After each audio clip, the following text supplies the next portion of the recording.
Bwana Juma Jux afunguka rasmi kuweza kuachana na mke wake, na hii kutokana na mambo mengi ambayo yameweza kutokea katika maisha yake, na yeye kama yeye aliweza kuzungumza mengi akisema kwamba nimekaa muda mwingi sana na mwenzangu kuweza kusawazisha mengi ambayo yaliweza kutokea baina yangu mimi na yeye, lakini mambo yamekuwa tofauti. Lakini leo hii nataka nizungumze kitu kimoja ambacho kitakachoweza kuwafunza katika maisha. Mimi nimekuwa moja kati ya mtu ambaye mara zote natamani kuweza kuona nikifika mbali zaidi katika maisha, lakini nimekuwa nikikatishwa tamaa hasa kwenye swala zima la mahusiano, na leo hii ninakiri na kusema kwamba kiukweli kwa upande wangu nimeshaweza kuchemka, kwa sababu kuna changamoto nyingi nimekuwa nikipitia katika maisha yangu, na wengi wao wamekuwa wakinisapoti kwa namna tofauti tofauti, na wengi wao wamekuwa wakizungumza mengi na kusema kwamba kwenye kila hatua ya maisha ambayo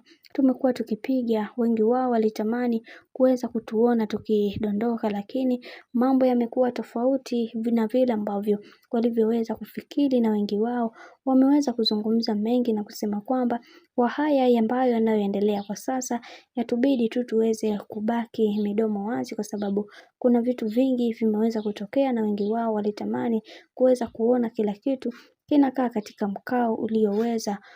ulioweza kukaa sawa. Na pia tumeweza kuona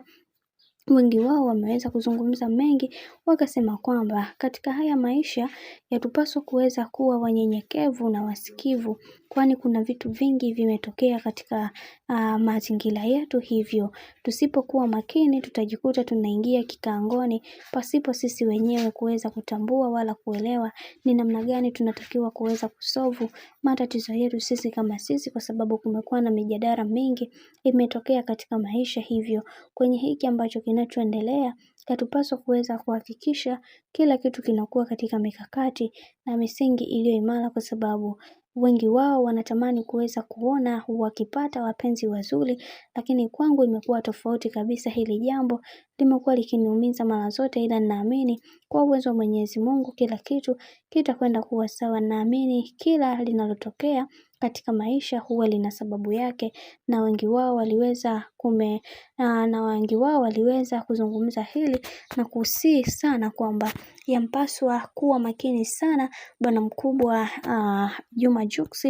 kwa sababu amekuwa akiachika sana kwenye swala zima la mahusiano. Hivyo kuna kitu ambacho hakiko sawa, anatakiwa kuweza kusolve sehemu ambayo aliyoweza kukosea katika maisha bwana.